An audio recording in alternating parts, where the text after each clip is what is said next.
the conversation. Call 1-877-669-1292.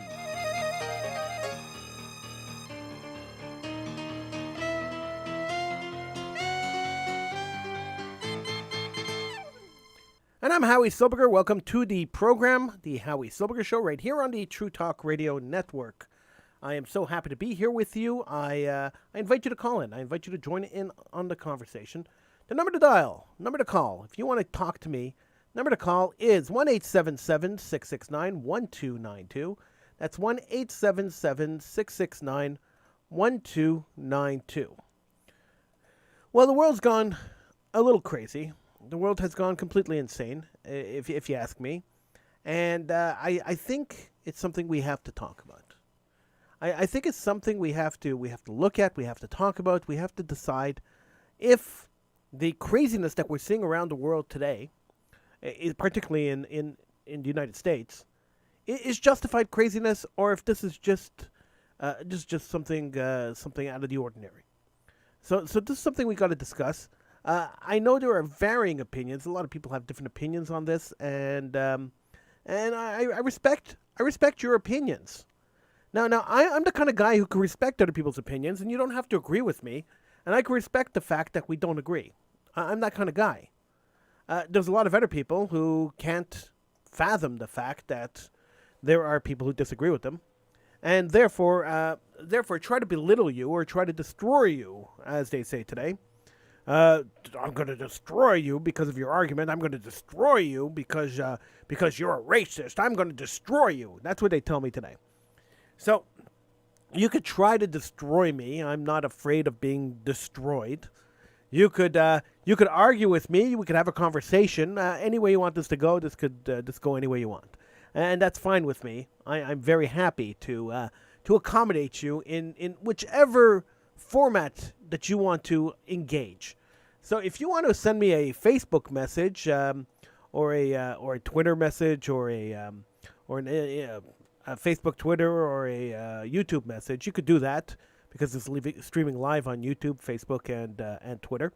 Or you could call in 1-877-669-1292. Is there racism in the world? Yes, there is racism in the world. Yes, there is no question that there is racism. Is the racism directed at any particular group of people? Yes, people who are different are generally the subject of racism. Not necessarily people who are different colors, not necessarily people who are different ethnicities. People who are different in general are the ones who are the target of hatred. This is where hatred comes from.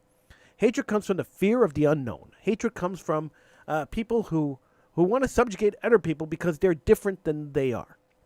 So let's go back a couple of months, because I think it's important to understand how we got to where we are today.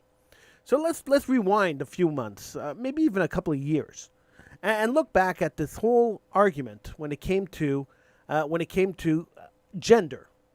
This is usually where things start, where society starts breaking down, and once society starts breaking down, then we end up in situations as we have today, where society has totally broken down in certain parts of North America, and it's going to take a lot to rebuild it, and it's going to be very unpopular to rebuild it. Let's also keep in mind, because this is also an important point that barely anybody's making, but it's actually a really important point, is the fact that this is an election year, and there's an American election in a few months. And turmoil before an American election is normal operating procedure. Trying to make a president unpopular, a popular president unpopular before an election, is not something that is foreign to politics. So the fact that this is happening just before an American election, the fact that there are riots in the streets, that cities are being burned down, that statues are being pulled down, that people are going nuts just months before an election, it shouldn't surprise anyone. Donald Trump has been a fairly popular and a fairly unpopular president, depending on which spectrum of the political circle you look at. And this division between his popularity and his unpopularity is a reason why some of these events are happening now. Look, racism in America is not new. It's not a new phenomenon. And as racist activists, anti-racist activists like to point out, there have been numerous, at least Black Lives Matter, as people associated with this racist, Marxist, fascist movement. People associated with this movement, they like to point out, and they have a long list of black people killed by the police over the last few years. So this is not a new thing. So why did it blow up right now? The only reason it blew up right now is because political activists are trying to get rid of the president. They want the president to go away. Simple as that. And they made it clear. The leader, one of the leaders of Black Lives Matter, was on CNN just a week ago. And she said very clearly, our goal is to get Donald Trump out of office. Not at the next election, she said, get him out of office now. That is the goal. So if that's the goal, then what happened to the goal of Black Lives Matter? What happened to the goal of changing the system to save people who are being killed? Well, that goal was secondary to start with. And that's the issue, and that's one of the issues I have with the Black Lives Matter movement. I believe, and I know, I understand, there are many people who have gone to the streets, many people who have gone to protest, who are very sincere about the movement, who are very sincere about the cause, not even the movement, about the cause. That they want equality, they want people to live in peace and harmony, they don't want people to have to look over their shoulders and have to worry when they call the police. I understand there are a lot of people who are very sincere and are joining these protests sincerely because they believe they can make a difference through civil disobedience or through or through just general information. By providing information, they can make a difference in the world. And I respect that because I've been there and I've done that. And I respect people who go out and are sincere about a cause and go out and actually try to initiate change. The problem I have with the Black Lives Matter movement, the problem I have with it is twofold. Number one, there are a bunch of radical, trained Marxists, and they admit it. I mean, you can look all this up. Anything I'm telling you right now, you can look up. It's all readily available. Just Google it and look it up. It's there. The Black Lives Matter movement, the leadership of Black Lives Matter, the movement, have made it very clear that they're trained Marxists, that their goal is to destroy the presidency of Donald Trump and to ensure that he doesn't get elected again, but trying to get him out of office now, is to destroy history and to change America from a free market society to a socialist Marxist society. This is their stated goal. And if you go and you look and you listen, this is what they are saying. Now, I've said this before in the show, and I'm going to continue saying this because it is the truth, that when my enemies tell me that this is what they want to do, when people tell me, activists tell me, and politicians tell me that this is what they want to do, I tend to believe them. Why do I believe them? Because history has shown me, and this is the importance of learning history. This is the importance of having a good education system that teaches history. This is the importance of not ripping down monuments and not ripping down history and hiding history in the basements of some museum somewhere. This is the importance of having history up front and center so that the lessons of history are in our faces and we don't forget the lessons of history. This is the point of having monuments and statues and plaques on the walls so we remember. And the lessons of history have taught me over and over again, and if you look at wars and you look at scenarios over and over again, you will see it is quite clear that when somebody says something, I am going to start a war with you, I am going to kill you, I'm going to annihilate your people, I'm going to destroy you, I am going to outlaw you, I'm going to kill you, whatever they're going to say, they mean it. They mean it. If they say it publicly, they mean it. And there's no reason to doubt them. Why would I doubt my enemy if he's telling me I want to kill you? Why would I doubt him? He means it. And if my enemy means that I want to kill you, and my enemy's saying it clearly, I want to kill you, then I take it seriously and I should do everything to protect myself from being killed by my enemy. It's only logical. Any normal person, any rationally thinking person would do whatever they could to protect themselves from the enemy that's coming to kill them. It's only logical. Now, when a group comes out and says, I want to destroy your way of life. I want to destroy Western society. I don't like capitalism. I don't like Donald Trump. I don't like the United States of America. When they tell you that the United States of America, which is, by the way, this argument is wholly untrue. When they tell you that the United States of America is built on a foundation of racism, which is absolutely false. But when they tell you that, that is ignorance speaking. That is people who never learned history speaking.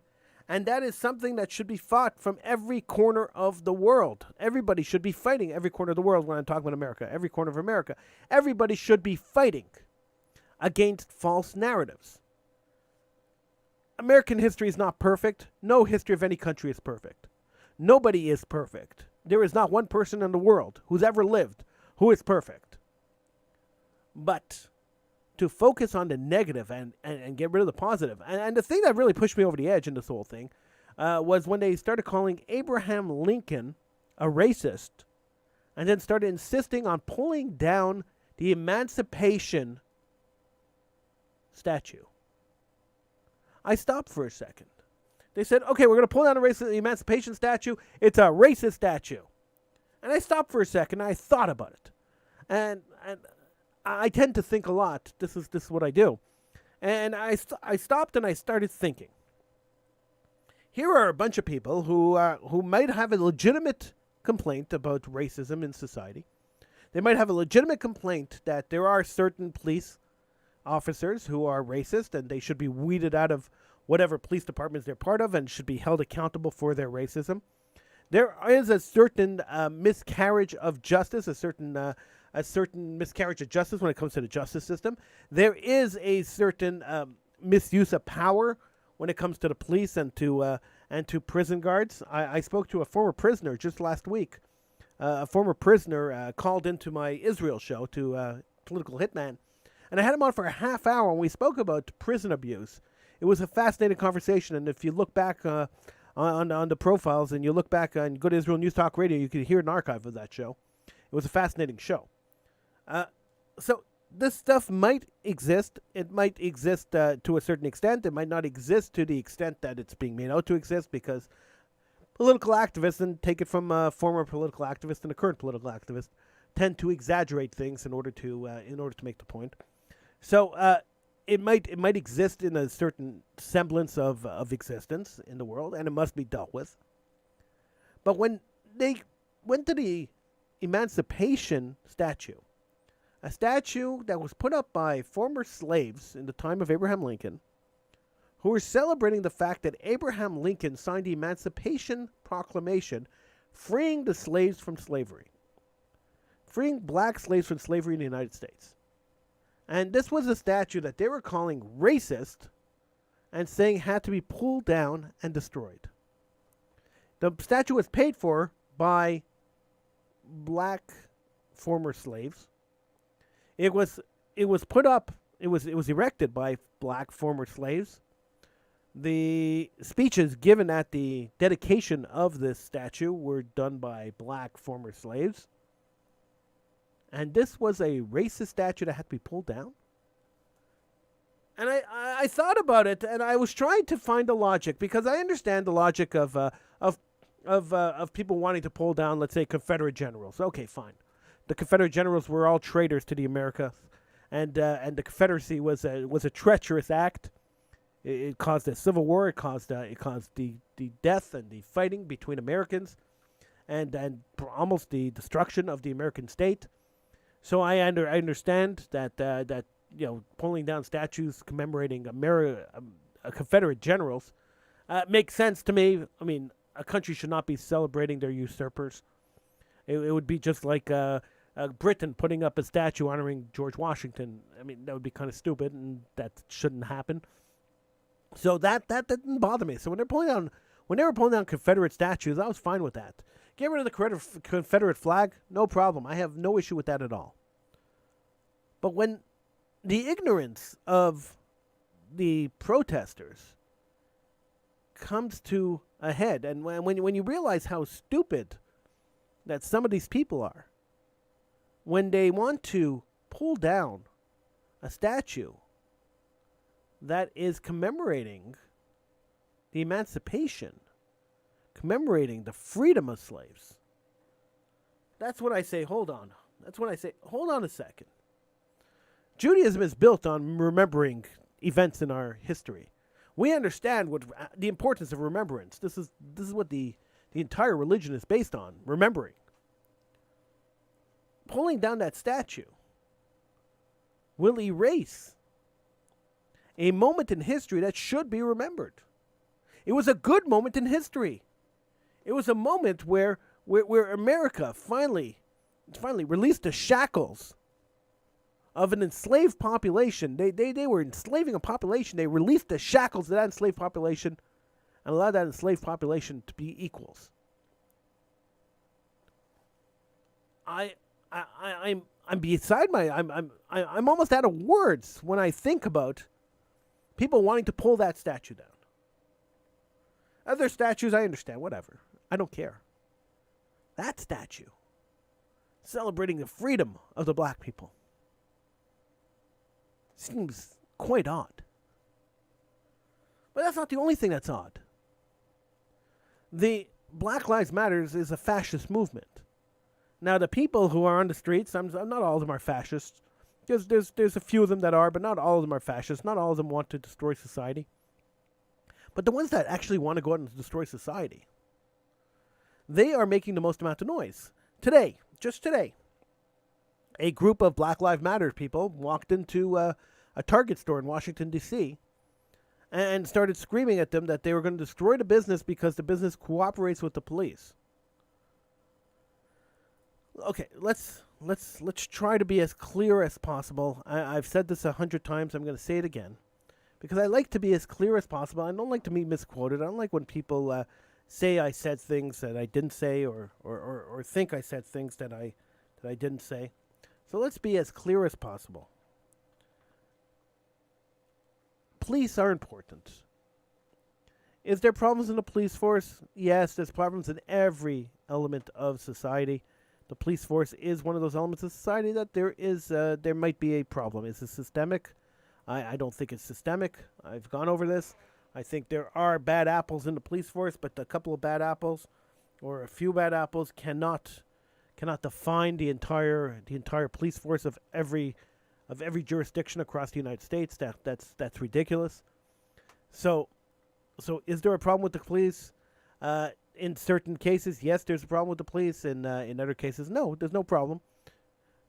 Hundreds of thousands of police interactions a day with society, and almost 100% of them go without incident. So there's no. I don't believe there's a systemic racism problem in the police force.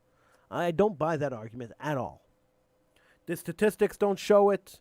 The ideas, the news doesn't show it. There's no proof that there's systemic racism in the police force. The police, much like soldiers, are the only thing that stands between chaos and society. It's the only thing that stands in the way. Without a police force, we have anarchy. And we saw what anarchy does. Just take a look at some of the footage from 3 weeks ago, and you'll see what anarchy does. Without the police, you have anarchy. Anarchy is never good for anybody, especially minorities. It's never good for anybody, but especially not good for minorities. Anarchy is horrible for minorities. When you have an anarchist society, and this is where Black Lives Matter and the KKK and the white power groups all kind of meet up.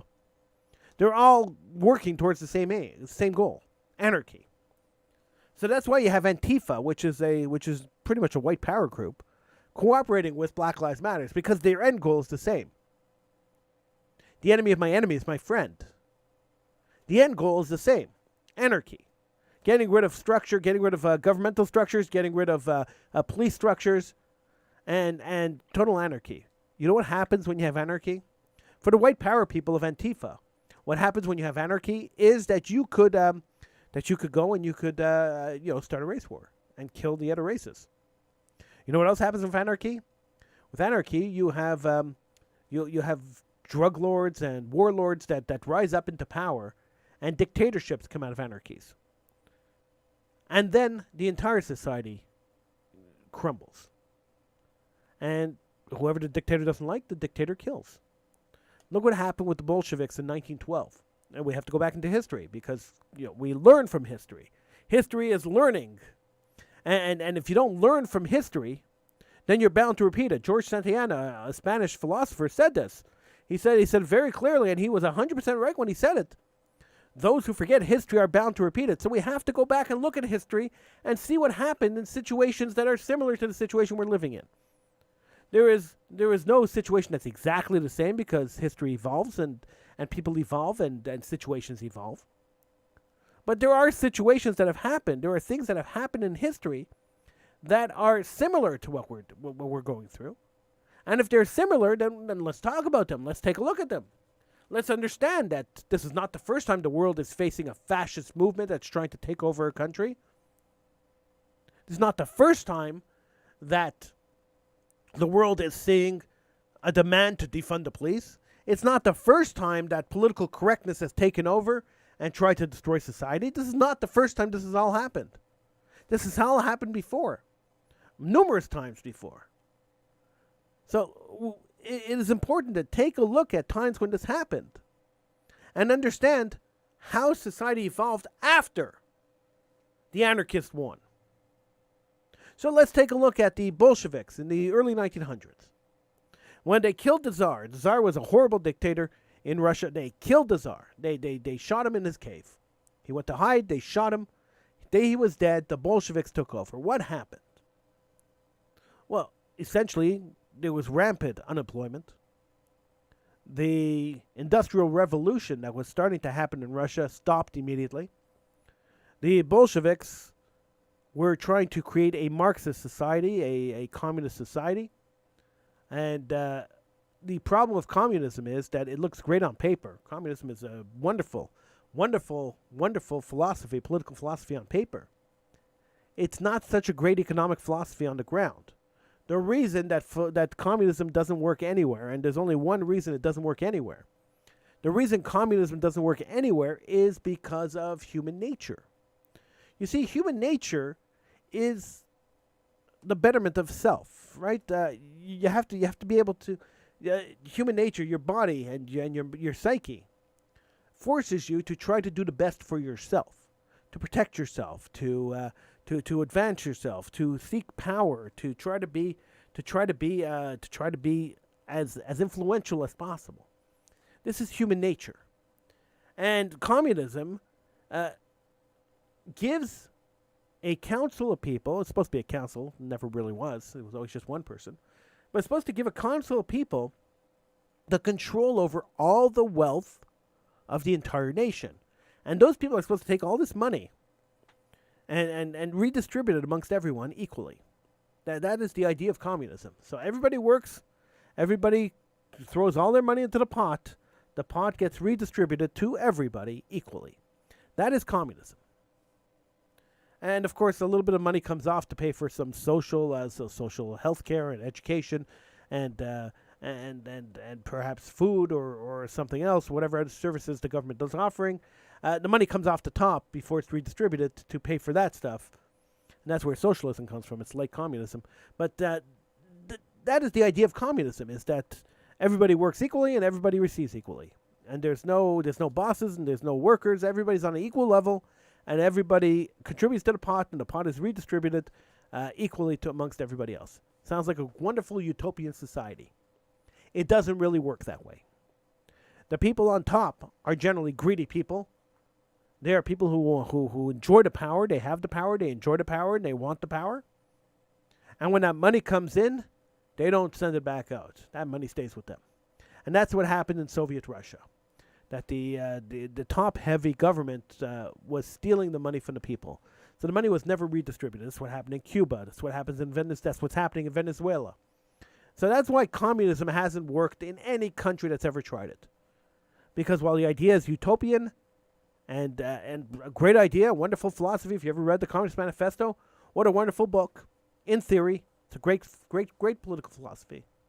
Not in practice. In practice, it doesn't work. And it can't work. Because humans are never able to take all the money from the society and redistribute it equally. And if you can't do that, then communism is never going to work.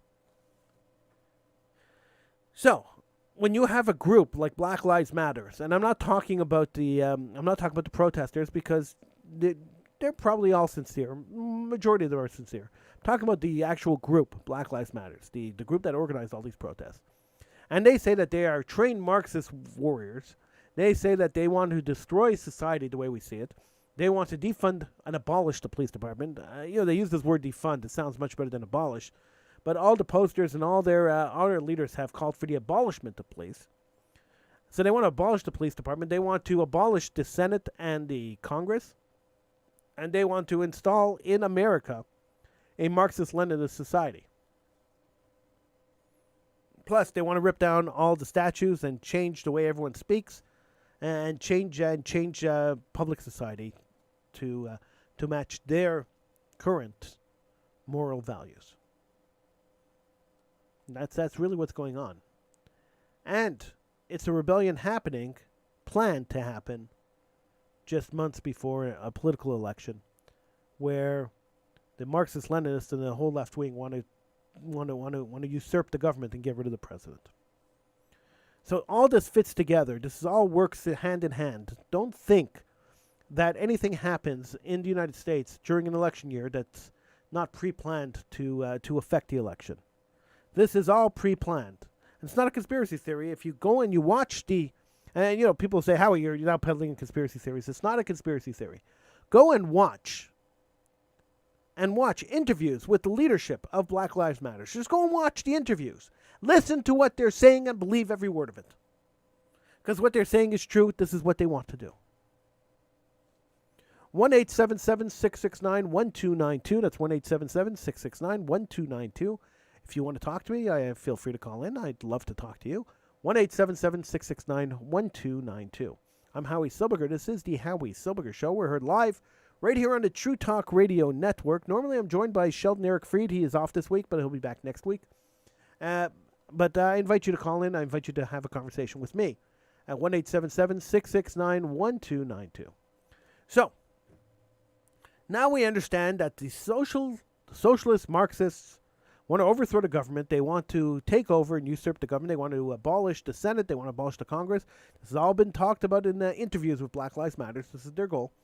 Their clear stated goal is that they want Donald Trump out of office now, not at the election time.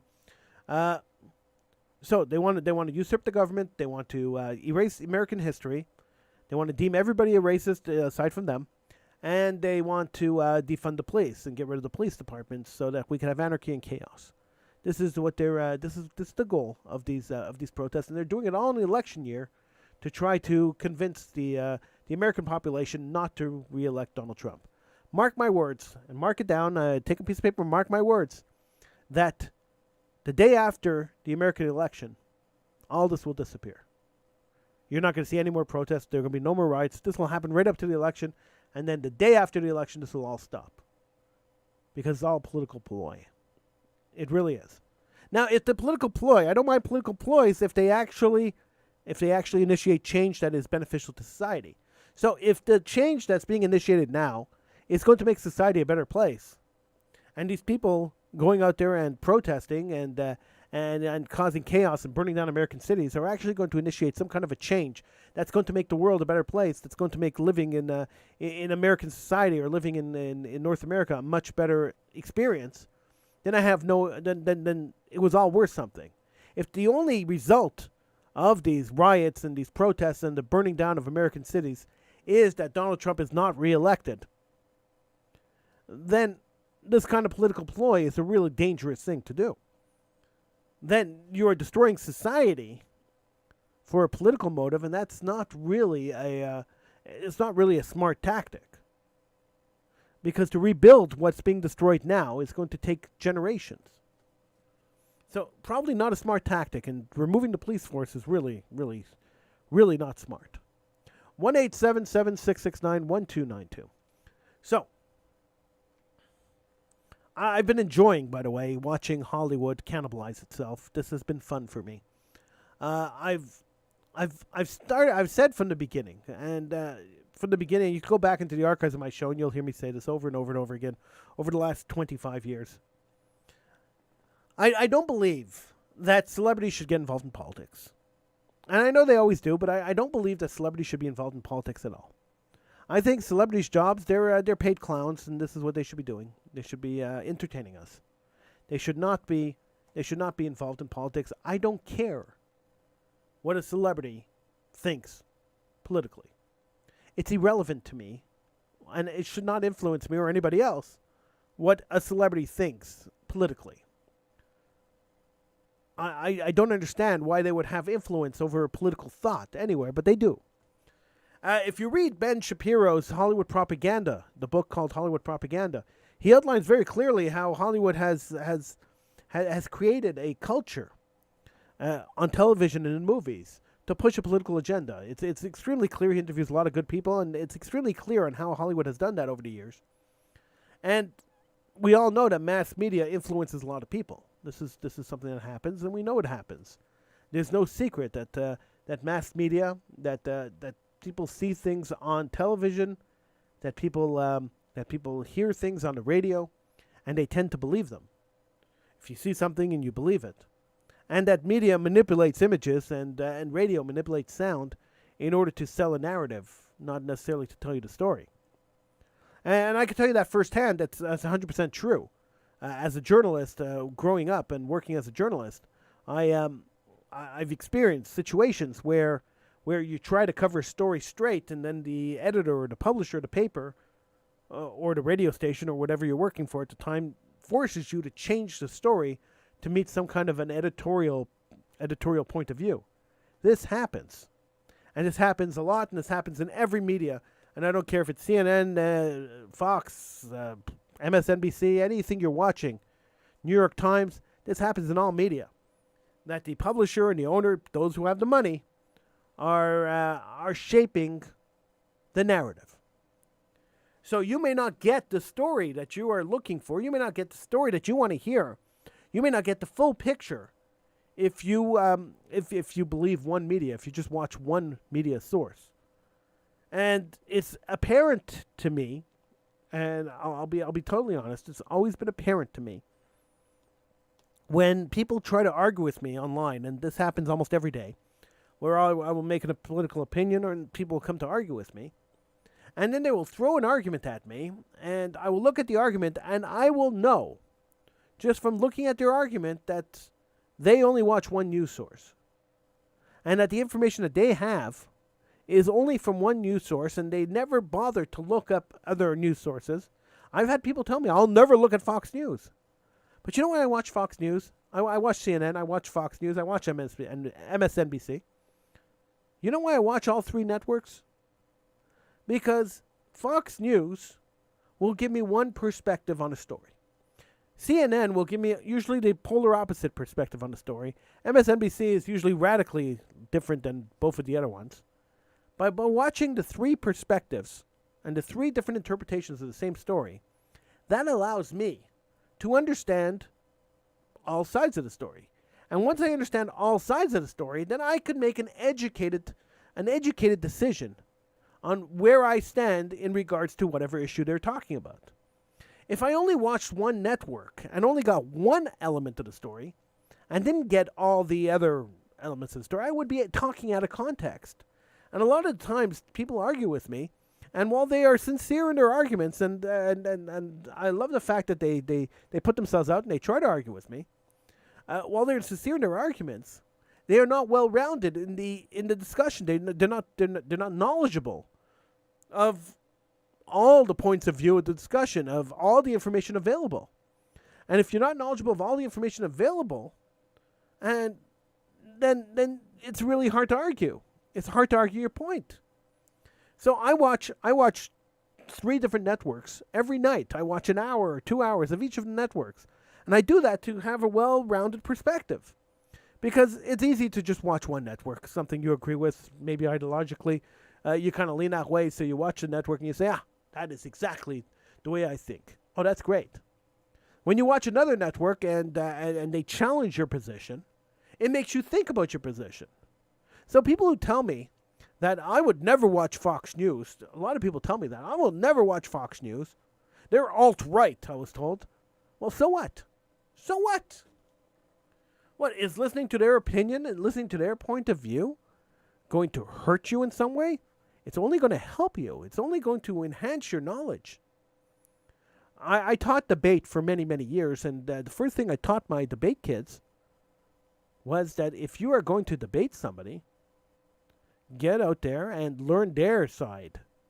Learn your side, know your side really well, but know their side better than you know your side. The only way to win a debate, the only way to win an argument, the only way to understand an issue is to understand both sides of the issue.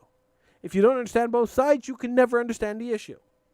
So if you only watch CNN and you never turn to Fox News, or you only watch Fox News and you never turn to CNN, or you never watch MSNBC, then you are missing out on an entire side of an issue. And then you could never say that I'm well-rounded and I could argue this issue backwards and forwards, and you're going to throw something at me, and I understand that that maybe this is propaganda, maybe this is truth, but at least it's out there.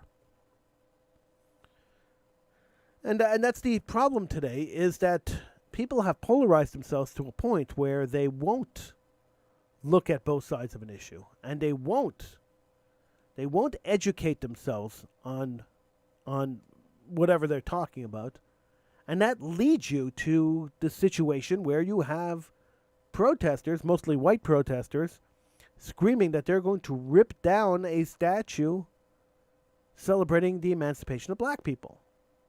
They're going to rip down a statue celebrating the freedom of slaves. It's mind-boggling. I know it's totally mind-boggling. But it is mind-boggling in a way that makes you think, okay, maybe we have a problem in the education system. Maybe we have a problem in the way we depict heroes. Maybe we have a problem in the way we teach history. We've dumbed down the education system to a point where people don't learn history anymore, where people don't know the past. And now we're ripping down statues and monuments, so now there's no visual reminders that the past existed, and no way for someone to point at a statue and say, who is he? And pique that curiosity to go and look at who the statue was about. When we rip apart society, we erase history, we are encouraging future generations of children, future generations, future leaders to be stupid. This is what we're encouraging. And I know somebody sent me that stupid. I mean, look, these idiotic memes. Some of them are just moronic. So they sent me the meme of some guy chiseling away at the Berlin Wall, and it said, "Well, this history was erased, so people don't remember the Berlin Wall." Oh, come on, give me a break. It's not what we're talking about. Major events in history are remembered by some people, I guess. But I could almost guarantee, and I'm willing to wager, and anybody wants to take me up on this, go out and do this, and I will wager with you that the people who are out there protesting the emancipation statue couldn't tell you what the Berlin Wall was, or why it was important, or why it came down, or even what year it came down in. I could almost guarantee that the people protesting, 90% of the people protesting, would not be able to answer a question about the Berlin Wall. So yeah, taking down monuments, and by the way, they took down the Berlin Wall, but they left up a piece of it. Why did they leave up a piece of it? Because it's a reminder, a constant reminder that we're never going to allow this to happen again. That's why a piece of the Berlin Wall is still standing. That's why monuments are important. That's why statues and plaques are important. When you walk into any institution, any religious institution, in any religion, they have plaques on the wall. Why are the plaques on the wall? To memorialize people, so that people are remembered. So you're walking by and you see a plaque on the wall and you see a name and you say, I remember that guy. So people don't just die and fade away. That their accomplishments, that their being is remembered. That's why we have plaques. That's why we have statues. That's why you have monuments. 1-877-669-1292 is the number to call. 1-877-669-1292. How do we solve this problem? That's the question. That's the crux of the question, isn't it? That's the crux of the issue. How is this problem solved? What do we do to solve this problem? Education is the only way. Now, another argument that was made to me just the other day is that history is written by the victors. It's never written by the losers. It's always written by the winners. So how can we trust history? Once again, this is where it comes up again, right? History is written by the winners, yes, and the losers in history, the people who lost the war, people who didn't win, don't control the narrative.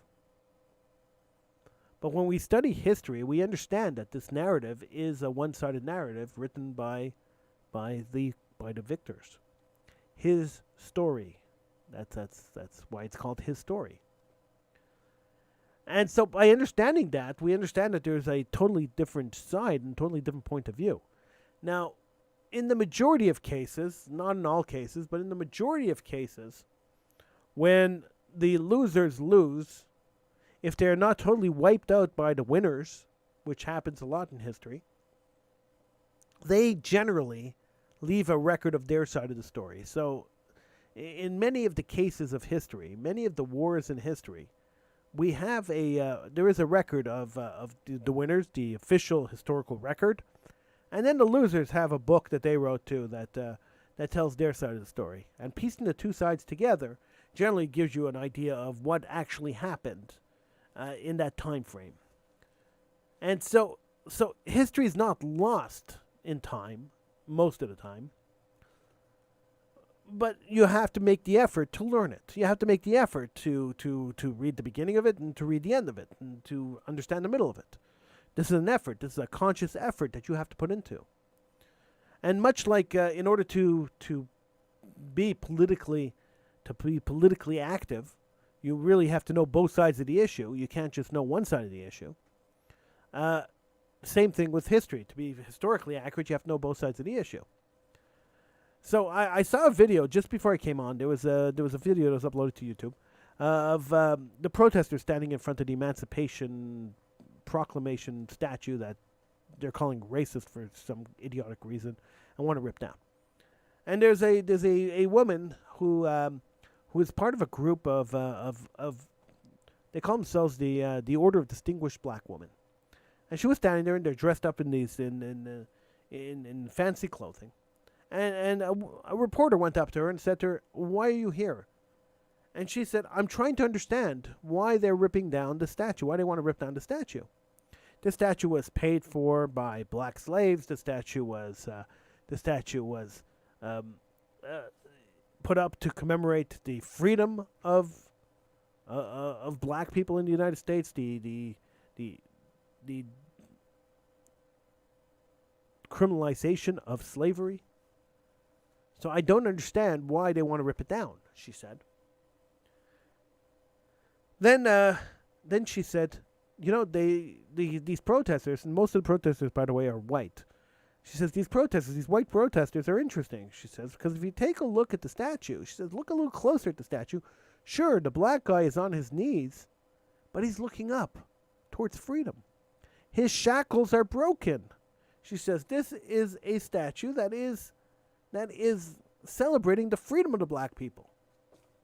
Ripping it down would just be a criminal. I mean, it is totally ludicrous. But this is where we've come to. This is where the United States has come to. This is where North America has come to.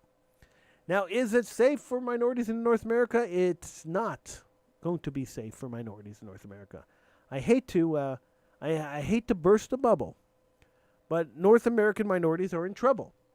If the Marxist-Leninists, Black Lives Matter, the fascist group Black Lives Matter, manages to abolish police departments, if that's what happens, and they manage to do that, then minorities will be in major, major trouble.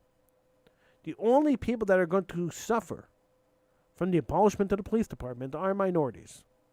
The people that they're trying to protect are the people who are going to be suffering. It is mind-boggling that people want to do this.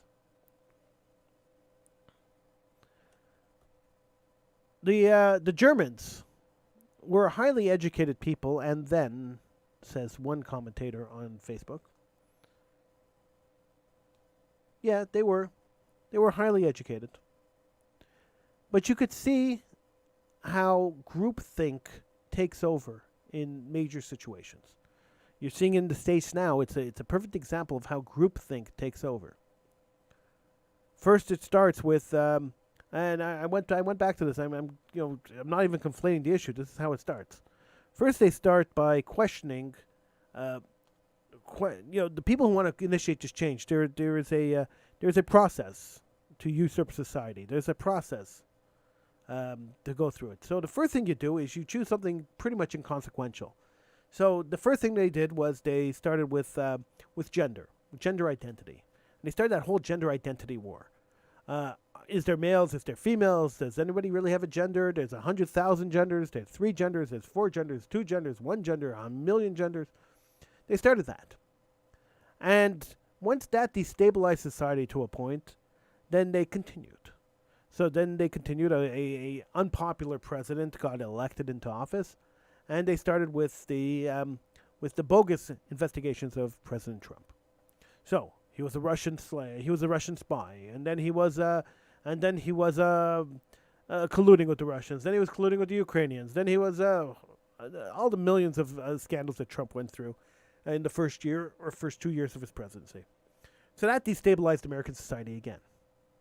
Then wait for a major event or minor event that you can make into a major event. Wait for some kind of catalyst event to happen, and then you spring into action next. So the next thing you do is George Floyd got killed by a police officer, and there's no question. It's been universally condemned by everybody. George Floyd was murdered by a police officer. That police officer has been arrested and will be put on trial. The 3 police officers involved in George Floyd's murder. And God willing, hopefully the justice system will prevail and these people will go to jail for a very long time. What they did was criminal, but it's not reflective of all the police forces. It's not reflective of all law enforcement everywhere. It's reflective of these 3 or 4 police officers. That's it. So you wait for an event like that, and then you take that event and try to destabilize society even more. So you notice that the riot started in protest and grieving over George Floyd's murder. So this is where the riot started. Now where are they? Now they're at defund the police, abolish the police. I'm not going to use the word defund because it's a misnomer. It's abolish the police force. Now they're at abolish Senate, abolish Congress, destroy capitalism, rip down statues. Notice this has nothing to do with George Floyd anymore. Now suddenly the anger is not about George Floyd anymore. Now the anger is about now they've moved on to more destabilization of the government, of society. The only way to destroy society, to rip society down, is to destabilize society. The only way to stabilize society is to convince the population that the society they live in is evil. It's exactly what the Nazis did in Germany. They convinced society, they used groupthink to convince society that there is there is vermin living amongst us and they have to be eliminated. This is why people who were friends for generations, families who were friends for generations, were turning each other in to be killed by the Nazis. Because groupthink took over.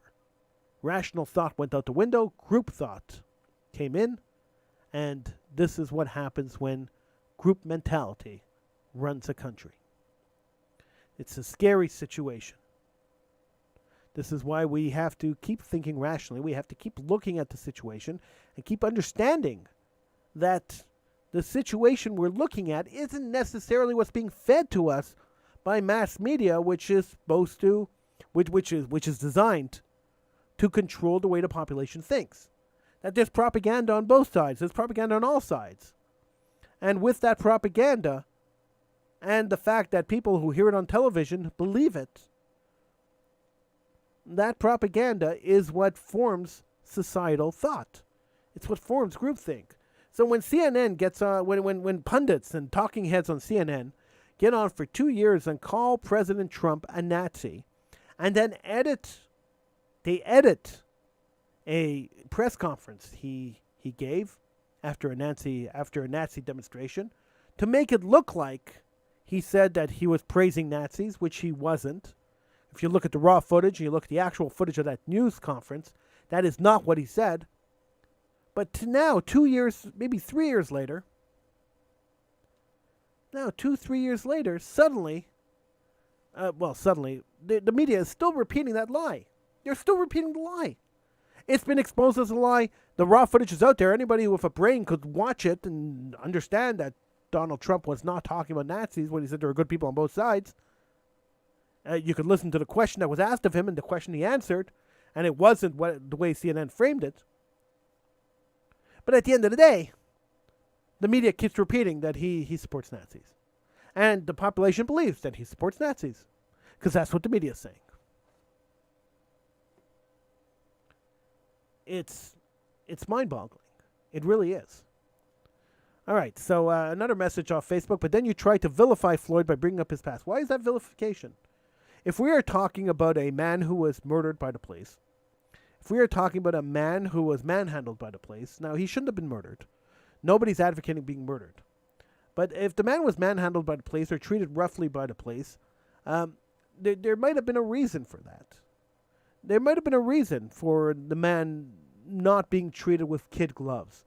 You know, the police look at your record. They pull you over. They take your identification. They look you up. And if they see that you have a criminal past, they may not treat you as nicely as they would treat, let's say, somebody with a clean past. And if you're a little aggressive, and there has been video that has been released that said that shows that George Floyd was a little aggressive with the police, then they have the right to be a little aggressive with you. Now, do they have the right to murder you? Absolutely not. And nobody is saying that George Floyd was murdered, that the murder of George Floyd was justified. I haven't heard one pundit anywhere on any network, on any side of the spectrum, who have said that George Floyd deserved to be murdered. Nobody said that. Did he deserve to die over this traffic stop? Absolutely not. Did he deserve to die over passing a counterfeit $20 bill? Absolutely not. But if he was rough with the police and the police were rough with him, that's standard procedure. I mean, the police you have no right to rough up the police, and the police have no right to rough you up. But if you're going to be rough with the police, they're going to be rough with you. It's simple as that. Violence begets violence. And is his past relevant? Yeah, you're damn right it's relevant. You're damn right it's relevant. His past is definitely relevant. When you're talking about police brutality and you're talking about criminality, the past of people who are involved in a scuffle with the police. In this case, it was a little more than a scuffle, but people who are involved in an altercation with the police, yeah, their past history is extremely relevant. The guy at Wendy's, who was on parole he was not parole. He was released from prison because of COVID-19 for beating up his children and abusing his wife. When the police approached him, they had that information. They knew he was on parole, and he was drunk and he was violent. If they didn't have that information, if his past wasn't relevant, and they didn't have the information that he was violent, that situation, he was killed at the end of the situation because he tried to shoot at the police with a taser, a deadly weapon in Georgia law. So he was in Georgia. He broke Georgia law. He used a deadly weapon upon the police. The police used deadly force on him. But if the police didn't have that information, then that whole 25 minutes of civil conversation might have been a little different. He might have gotten aggressive earlier. I mean, the scuffle and everything else. I mean, the police knew what they were dealing with, and that's why background information is important. I don't understand why people always feel that when you point out the background of somebody who's involved in some kind of altercation with the police or some kind of altercation somewhere, that somehow that's attack on the entire nation of whatever. It's not. If you want to understand the full story, you have to understand the history of all the people involved in the full story. Going by this comment that you've tried to vilify him. I didn't vilify anybody. Going by this comment is the past record of police altercations with the police officers involved in this. Is that vilifying the police? Yes, it is. It's vilifying the same guy. If you want to use your logic, then the public should never have known that there were 3 or 4 other incidents where this cop got violent with people that he was involved with. And why would that be relevant? We're talking about one case. Why would that be relevant? You're vilifying the cop. So come on, give me a break. Let's try to be consistent with our radical leftyism, okay? So if you want to be a radical lefty or a radical righty, I don't mind. You could sit on any pole you want to sit on. I don't care. But if you're going to sit on one of these poles, at least be consistent with your radicalism. Be consistent with it. And the inconsistency is what it drives me crazy because it's hard to have a conversation with people who are inconsistent with their arguments. So I mean, you have a political point of view, and you're trying to express your political point of view. I understand it, and not everybody's all that great at expressing political point of views. That's good too. I mean, that's fine. But if you're going to express a political point of view, be consistent with it. Stand by it. I respect people a lot more when they stand by it, but be consistent. So if the background of the criminal was not relevant, then the background of the police is not relevant. You want equality. I've always argued for equity because I think equity is more important than equality. But if you're fighting for equality, then we have to treat everybody equal. So if one background's not relevant, the other one's not relevant. That's equality. Equity would be, well, the police are in a position of authority. Therefore, their background is much more relevant than the background of the criminal. Because if the police if the police officer has a history of being violent against suspects, then maybe that police officer shouldn't be confronting suspects. See, that would be equitable, not equal, not equal, equitable. Right? Because it was only fair to look at the background of the cop if he's involved in a physical altercation with a criminal, and then the background of the criminal it's not really relevant. But if you're going to look at one, you have to look at the other. It's equality. And everybody's yelling, equality, equality, equality. Well, if that's equality, then that's equality. Then let's look at the background of everybody. Let's treat everybody exactly the same. Equality right across the board. You're going to hate living in a world of equality. Because in a world of equality, there's always people who are much more equal than other people. Because that's the way equality works. I'd much prefer to live in an equitable world where equity rules than equality. Now, if you don't understand the difference, look it up. I'm Howie Silbiger. This is the Howie Silbiger Show. Thank you so much for joining me. I will be back a little later on in the week. Until then, have a great week. We'll see you then.